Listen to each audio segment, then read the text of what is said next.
Hello everyone, this is LJ with the latest Spurs chat. Spurs 1, Liverpool 0. Well, I didn't expect that at all. What a fantastic performance, especially from the young fellas. First of all, I'd like to say God bless and best wishes to Rodrigo Bentancur. No one seems to know what's happened yet, but that looked a bit serious, a bit worrying. But I've seen him up in his hospital bed. I think it was with his missus. I've only just got in, so I don't know if there's been any reports about it. But hopefully he'll be all right. Anyway, I don't know where to start, really. It weren't one of them games, was it, where you could say we was hanging on, ground out the result. I thought that Liverpool carried on from where they played, how they played against Manchester United. They weren't on their A game. Partly down to Spurs, I think. And Spurs, well, it's absolutely fantastic, wasn't it? A debut for the goalkeeper, who looked absolutely cool as a cucumber. Done a couple of top saves. His distribution with his feet was outstanding. Confidence beyond his years. I mean, it's early days, but you know, he was thrown in at the deep end. Home debut in the semi-final of a cup competition in England as your first game against Liverpool of all teams. Fantastic. The defence, fantastic. In fact, everyone played well. I thought, as I said, I'll get the little bit. I think Kula looked absolutely knackered, as did Son. But the rest of them was absolutely outstanding. I've said it before, we've got to credit him where it's due. Lucas Bergvall, what a player.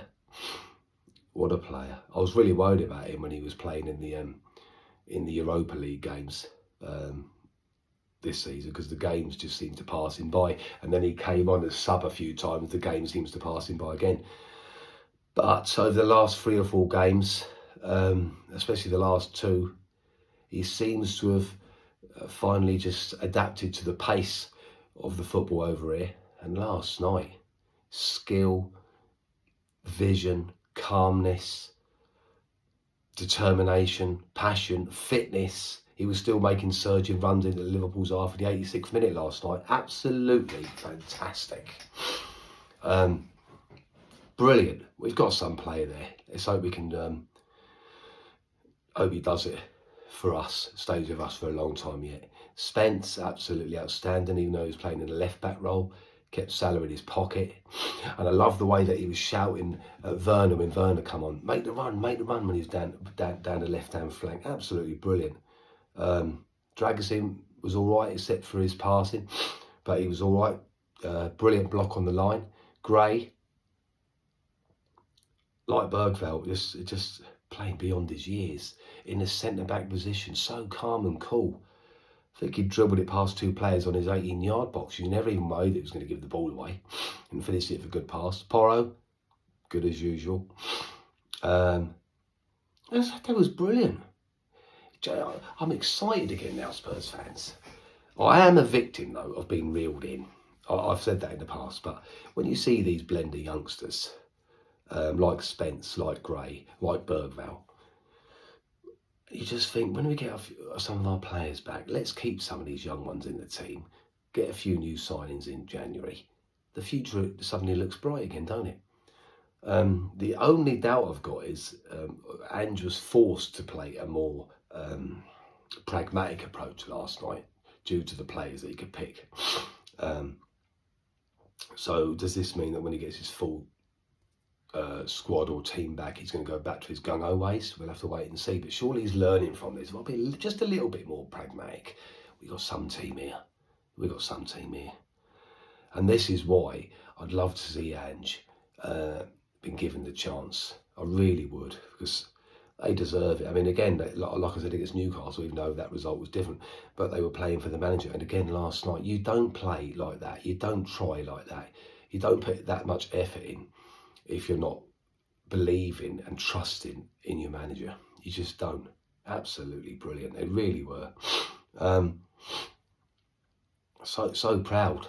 Second leg to come. It's going to be hard. Let's be honest. If you had to choose an away ground to go to, in a cup competition, a second leg or whatever, Anfield's probably the one you would not want to go to, because that is going to be some tough game. But then again, we seem to do well when teams come on to us, so I'm not going to lose hope, but that is going to be extremely difficult. Hopefully they can do it, and we'll have a few more players back by then. And I don't want to jinx it, but I'm seeing that against Newcastle, and then seeing that last night, it gives me a little bit more confidence when we got to play the scum at the empty crates. I think it's next week, I think it does, because they're not playing great. They can't score. This is from a set piece. If we believe, we can do it. And Andrew was right what he said. He said all this hardship had been thrown in at the deep end, what these youngsters have been having to be put through. It's going to give them massive, it's going to stand them in good stead. It's going to give them a massive experience and knowledge for when the future comes. And if Ange can get the blend right of these youngsters and a few more experienced players around him, all of this poor run or crap, whatever you want to call it, would have been worth it. So I was saying the other week, got to think, and commenting on some of the famous YouTube channels, I just want to see progression. If we lose a lot, we lose a lot, but as long as I can see progression, I'm quite happy, because I know it's going to take time. And I just hope that Ange gets given the time. I just hope as well, when we do get our players back, I think Bergwell is now pressing for a starting place now all the time. And I just hope that, perhaps that you could get yourself a good number 6 and maybe play Gray and Bergwall as the attacking midfielders.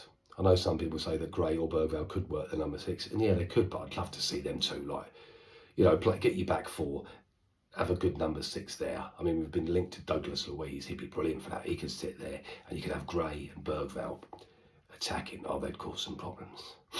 But as I said, yeah, we're supposed to be after that Douglas Luiz, but I can't really see us getting him.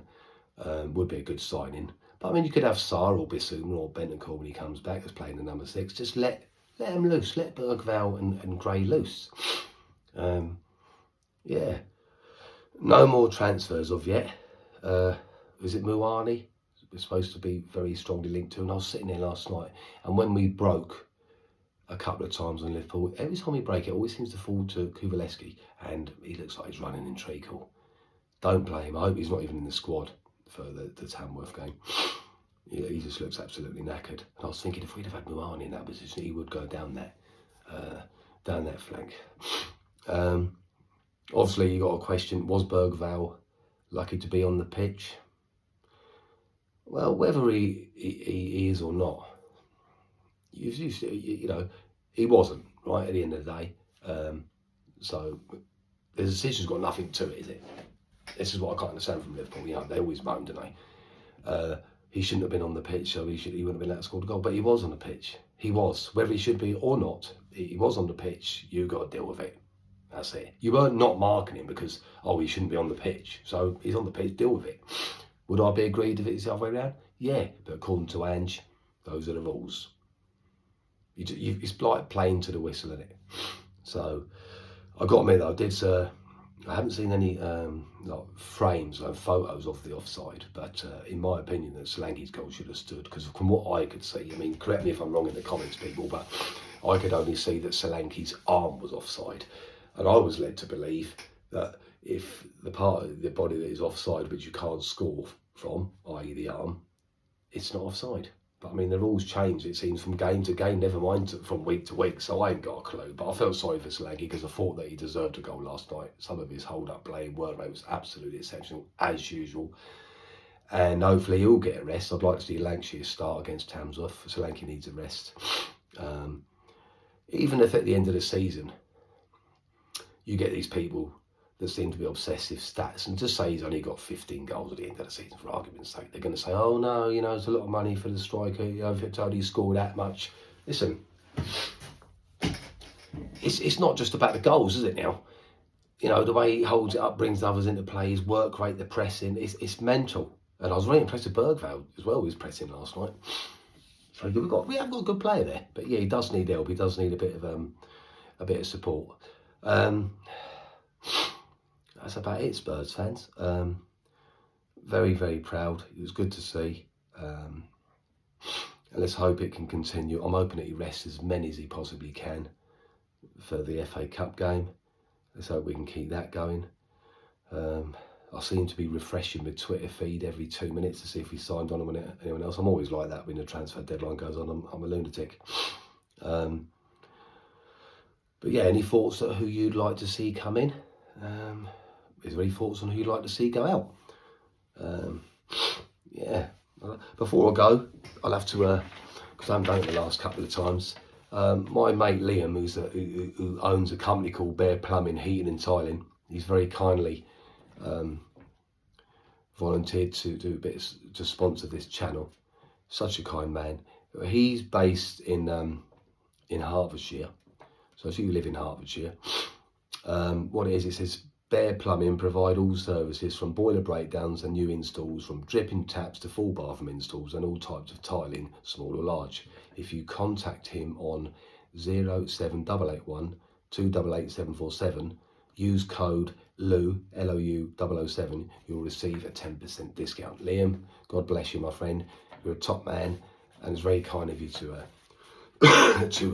sponsor the channel, because it will come in handy when hopefully we'll get bigger and bigger.